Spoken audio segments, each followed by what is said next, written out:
এর আগের ভিডিওতে যেটা দেখিয়েছিলাম এই ভেটকি মাছ খেয়েছিলাম, সেটা হচ্ছে পার্ক স্ট্রিটের এক রেস্তোরাঁয়, যেটার নাম হচ্ছে মাছলি বাবা। এখানে নিয়েছিল দাম 280 টাকা।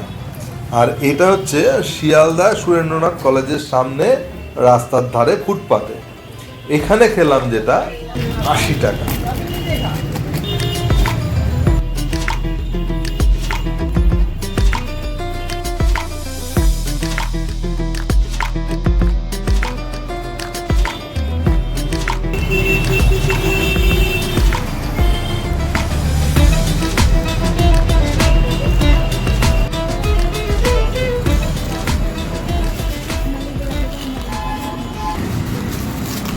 আগে যেটা খেয়েছি 280 বা 90 টাকা হবে, আর এখন যেটা খেলাম শুধুমাত্র 80 টাকা। এবং এইখানে যেটা খাই আমার কাছে মনে হয় একদম জাস্টিফাইড। আমি যে 80 টাকা দিয়ে খেলাম একদম জাস্টিফাইড।